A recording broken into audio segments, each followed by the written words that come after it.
Hello दोस्तों, Parveen Bharat English school परिवार में आपका स्वागत है। कैसे हो आप लोग? आई होप आप लोग अच्छे होंगे। आज हम पढ़ेंगे क्लास 12 का बायोलॉजी का ऑब्जेक्टिव प्रश्न। चलिए शुरू करते हैं।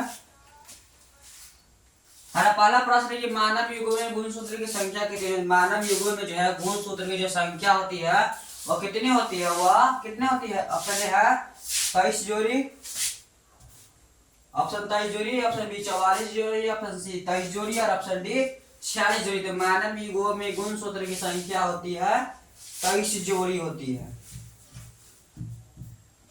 जोड़ी होती है जिसमें 23 जोड़ी होती है। ठीक ना। अगला प्रश्न है कि बिना निषेचन के पौधे के उत्पादन किसके द्वारा किया जाता है? बिना निषेचन का जो है पौधे का जो उत्पादन है वो किस चीज के द्वारा किया जाता है? ऑप्शन ए ग्राफ्टिंग के द्वारा, ऑप्शन ए प्रत्यारोपण के द्वारा, ऑप्शन सी इकाई प्रबंधन के द्वारा, ऑप्शन डी ए और बी दोनों के। तो बिना निषेचन के पौधे का जो है उत्पादन जो होता है इकाई प्रबंधन के द्वारा किया जाता है। बिना निषेचन के पौधे का द्वारा उत्पादन किसके द्वारा होता है? इकाई प्रबंधन के द्वारा किया जाता है। किसके? इकाई प्रबंधन के द्वारा।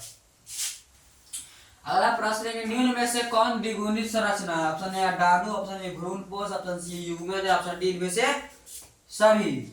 द्विगुणित संरचना कौन है? अंडाणु जो है वह एक द्विगुणित संरचना। अंडाणु क्या है? अंडाणु द्विगुणित संरचना है। अगला प्रश्न है कि यह इसिस्ट में प्रजनन मुख्य किस माध्यम से होता है? इसिस्ट में प्रजनन जो है वह मुख्य किस प्रकार से होता है? ऑप्शन ए मुकुलन, ऑप्शन बी विखंडीकरण, ऑप्शन सी परागण और ऑप्शन डी इनमें से सभी।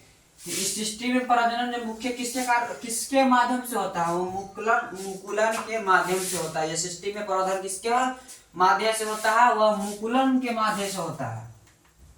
अगला प्रश्न है कि ऑर्थोट्रॉप्स बीजांड निम्नलिखित में से किसमें पाया जाता है? ऑप्शन ए पॉलीगोनम में, ऑप्शन बी पाइसमटाइव में, ऑप्शन सी सोलेनम निगम में और ऑप्शन डी है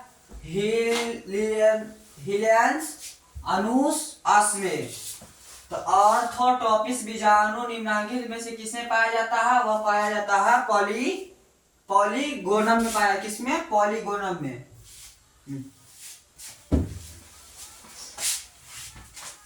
अगला प्रश्न है कि निम्नलिखित में से किस समूह में अगुणित पादप शरीर होता है? निम्नलिखित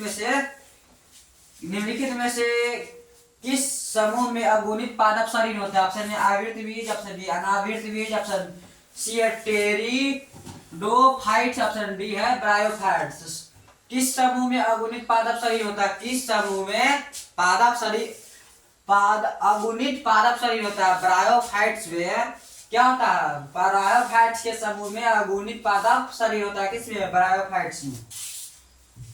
अगला प्रश्न है कि पेनिसिलिन उत्पादित करता है। पेनिसिलिन जो है वह क्या उत्पादित करता है? ऑप्शन ए है मिटोस्पोर, ऑप्शन बी है जूस स्पोर, ऑप्शन बी है मियोस्पोर, ऑप्शन डी ए और सी दोनों। तो पेनिसिलिन जो है वह क्या उत्पादित करता है? मिटोस्पोर उत्पादित करता है। पेनिसिलिन क्या उत्पादित करता है?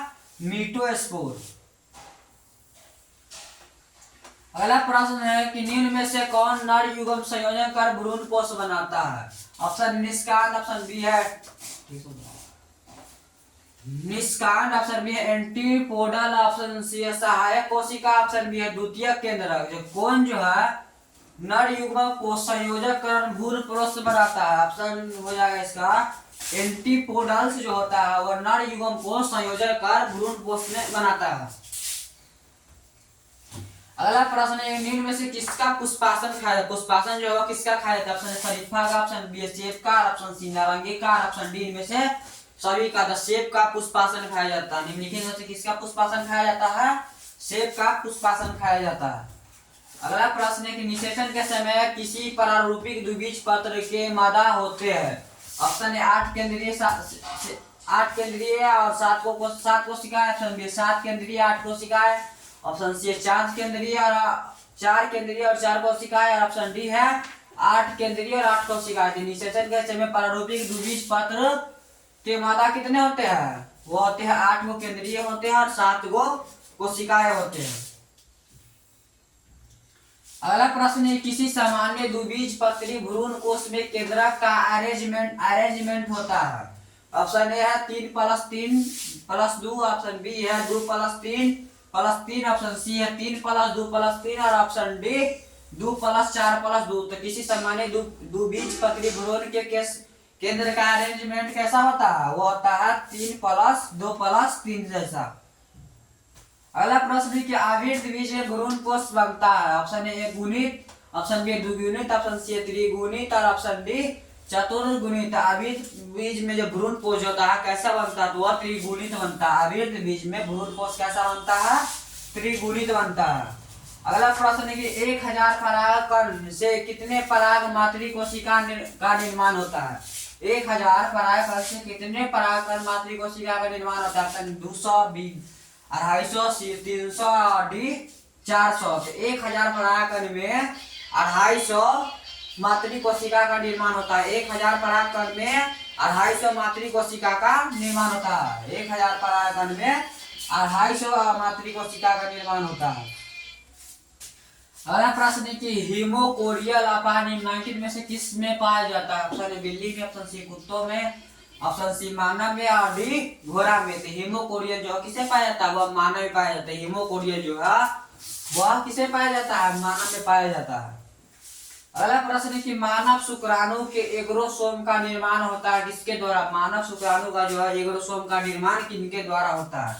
ऑप्शन ए केंद्रक द्वारा, ऑप्शन बी लाइसोसोम द्वारा, ऑप्शन सी ग्लोजी निकाय द्वारा, ऑप्शन डी परागवाही जालिका द्वारा। तब मानव शुक्राणु एग्रोसोम का निर्माण किसके द्वारा होता है? ग्लोजी के निकाय द्वारा होता है। किसका? मानव शुक्राणु एग्रोसोम का निर्माण किसके द्वारा? ग्लोजी के निकाय के द्वारा होता है।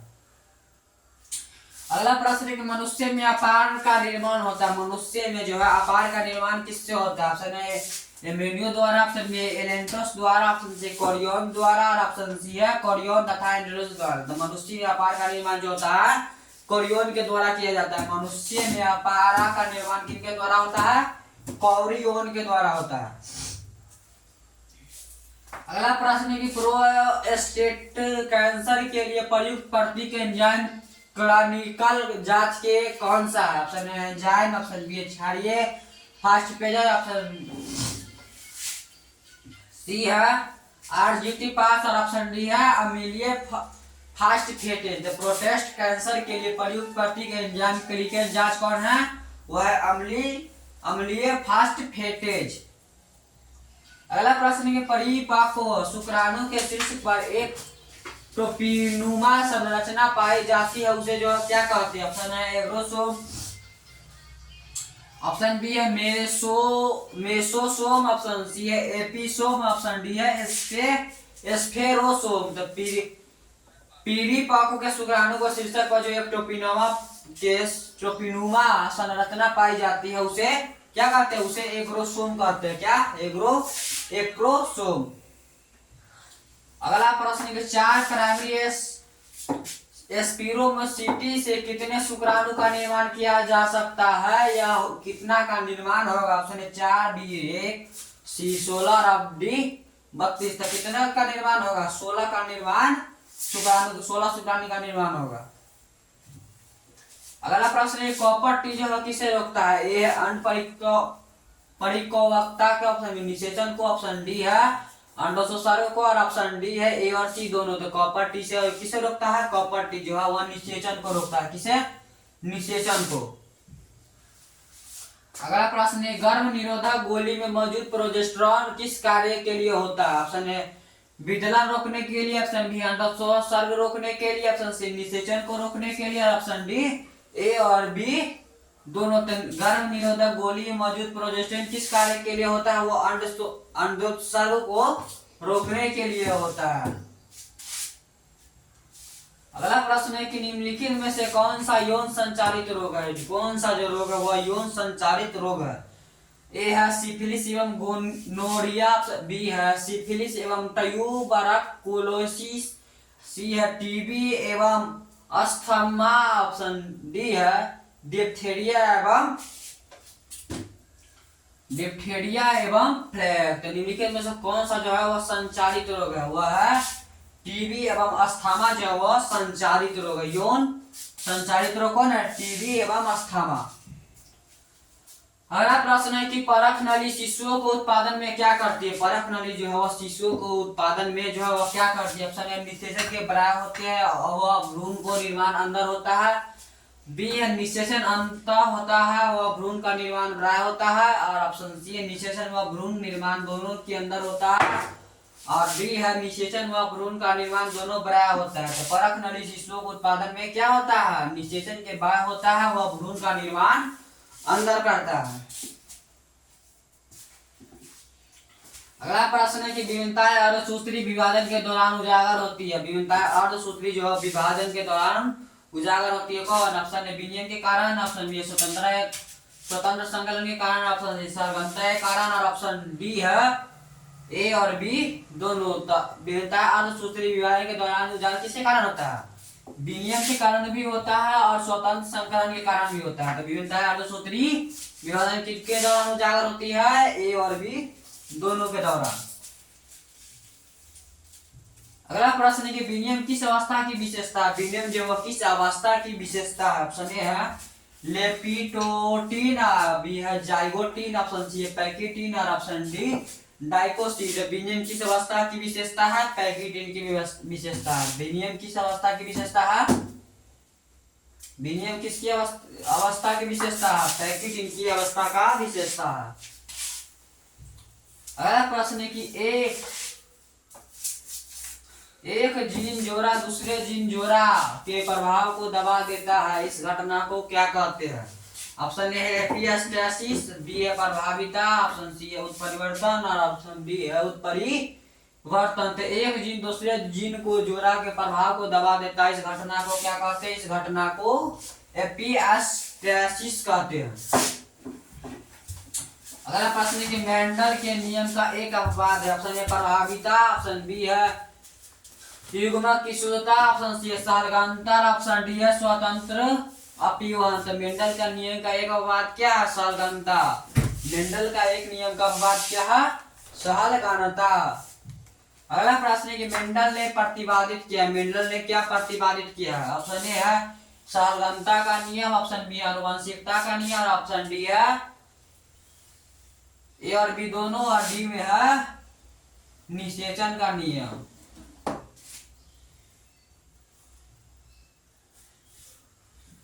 का नियम। मेंडल ने क्या प्रतिपादित किया है? मेंडल ने प्रतिपादित किया हो जाएगा इसका ऑप्शन नंबर बी आनुवंशिकता का नियम। मेंडल ने क्या प्रतिपादित किया है? मेंडल ने आनुवंशिकता का नियम जो है प्रतिपादित किया है। अगला प्रश्न है कि जीन अभिव्यक्तियों का नियंत्रण किनके स्तर पर होता है? जीन अभिव्यक्तियों का जो नियंत्रण जो है वह किसके स्तर पर होता है? प्रतिलेखन पर, बी है अनुवाद पर, सी है डीएनए प्रकृति पर, ऑप्शन डी ए और बी दोनों। तो जीन अभिव्यक्ति का नियंत्रण जो है प्रतिलेखन पर भी होता है और अनुवाद पर भी होता है। तो जीन अभिव्यक्ति का नियंत्रण किन स्तर पर हो जाएगा? ए और बी दोनों के स्तर पर। अगला प्रश्न है कि एमआरएनए की किस रूप की संरचना त्रिपर्णी जैसी होती है? एमआरएनए की किस रूप की जो संरचना है त्रिपर्णी जैसी होती है? Option mRNA, option B RNA, option C है एनआरएनए और ऑप्शन डी है आईआरएनए। आईआरएनए की संरचना जो होती है वह आरएनए की त्रिपर्णी के रूप के जैसे होती है। अगला प्रश्न है कि डीएनए खंड जो समान अग्र तथा पश्च के कोड को पढ़ता है तो वह क्या कहलाता है? ऑप्शन है पेलिड्रोमिक दाना, ऑप्शन बी प्लाज्मा डीएनए, सी है पूरक डीएनए और ऑप्शन डी है प्रतिलिपि। तो डीएनए खंड को जो समान अग्र तथा पश्च के कोड को पढ़ते हैं उसे क्या कहते हैं? पेलिड्रोमिक दाना कहते हैं। अगला प्रश्न है कि निम्न में से कौन मोबाइल आनुवंशिकता पदार्थ है? कौन मोबाइल जो है आनुवंशिकता पदार्थ है? ए है खंडित जीन, बी है ट्रांसपोजन, सी है जो नियम, डी है बी और सी दो। तो निम्नलिखित में से कौन मोबाइल का जो आनुवंशिक पदार्थ है वह खंडित जीन भी है और ट्रांसपोजन भी है? निम्नलिखित में जो कौन मोबाइल आनुवंशिकता का जो पदार्थ है वह है सिर्फ क्या ट्रांसपोजन है।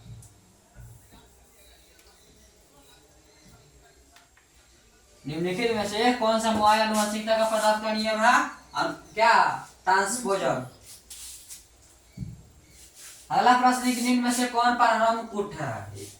ए है यूएजी एवं यूजीए, बी है एयूजी एवं जीयूजी, सी है यूएए एवं यूएजी, डी है यूएए एवं यूजीए। तो कौन है जो है प्रारंभ कूट है एयूजी और जेयूजी है क्या कौन कोड है वो प्रारंभ कूट है।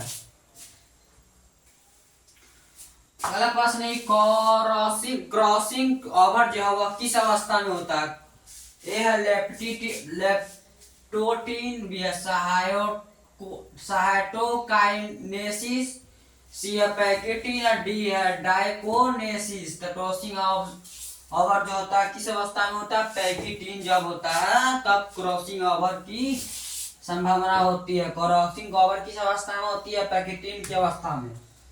अगला प्रश्न है कि ऑपरेन मॉडल किसने प्रस्तावित किया था। ऑपरेन मॉडल जो है वह किसने प्रस्तावित किया था। ऑप्शन ए है वाट्स तथा क्रिक, बी है निर्बर्ग और सी है जैकोब तथा मोनार्ड और सी है डी है इनमें से कोई नहीं। तो ऑपरेन मॉडल किसने प्रस्तावित किया है वह जैकोब तथा मोनार्ड ने क्या ऑपरेन मॉडल को प्रस्तावित किया किसने जैकोब तथा मोनार्ड ने।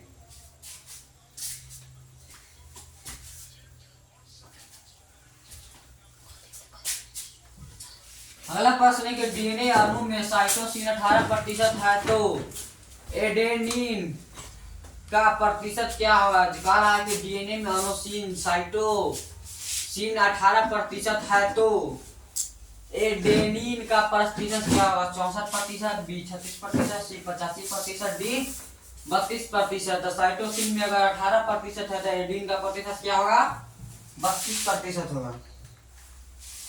अगला प्रश्न है कि निम्नलिखित में कौन चार ग्राफ नियम के मुताबिक सही है। निम्नलिखित में जो कौन जो है वह 4 ग्राफ नियम के मुताबिक जो है वह सही है। ऑप्शन ए है A plus G T plus C, option B है ए इक्वल टू सी और ऑप्शन सी है टी और ऑप्शन डी है A plus T C plus G1.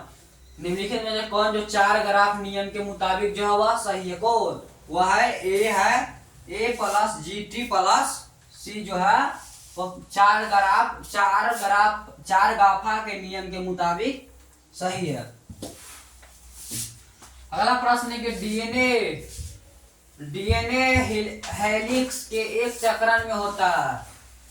Option A है 2nm, ऑप्शन बी है 2nm, ऑप्शन सी है 3.4 nm और ऑप्शन डी है 34 mm।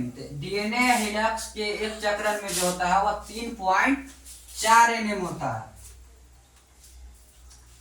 अगला प्रश्न है कि पॉपुलेशन आनुवंशिक में कौन सा समीकरण आनुवंशिकता संतुलनकों को प्रदर्शित करता है। ऑप्शन ए है p प्लस क्यू स्क्वायर बराबर P square plus 2pq plus Q square और बी है p प्लस 2 बराबर पी स्क्वायर प्लस क्यू और सी है p प्लस क्यू बराबर 2pq और डी है इनमें से कोई नहीं। तो पॉपुलेशन आनुवंशिक में कौन सा समीकरण का आनुवंशिकता है कि कोस्ट p bracket p plus Q square equal to P square plus 2pq plus Q square. Dinosaur क्या है डायनासोर जो है वह क्या है। ऑप्शन ए है जीवित सरीसृप, बी विलुप्त सरीसृप, सी आगामी सरीसृप और डी विलुप्त उभयचर। तो डायनासोर जो है वह क्या है वह हो गया है डायनासोर अब धरती पर से खत्म है।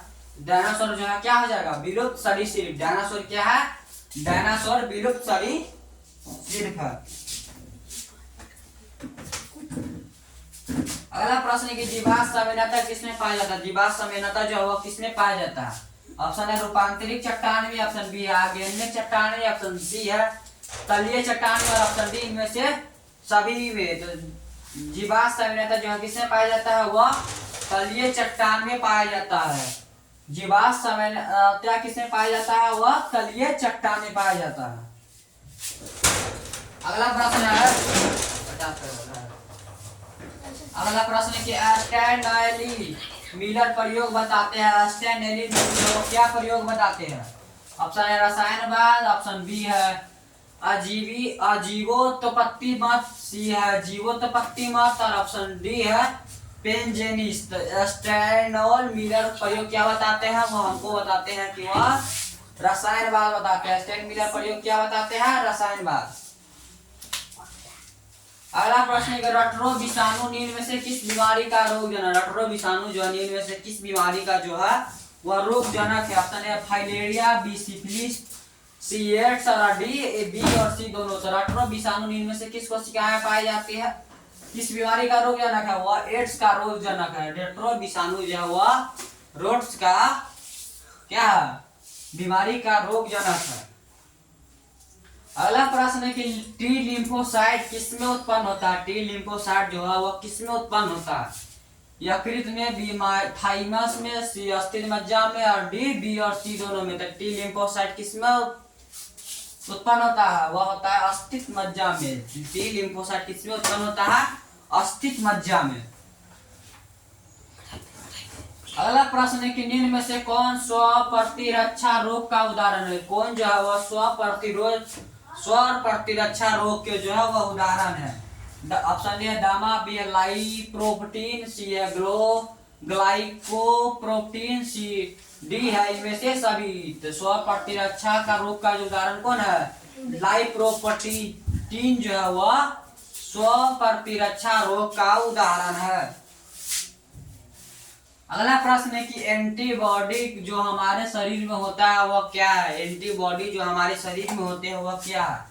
ऑप्शन ए स्टेरॉइड्स, बी है लाइपोप्रोटीन, सी है ग्लाइकोप्रोटीन और डी इनमें से सभी। तो एंटीबॉडी जो हमारे शरीर में वह क्या है?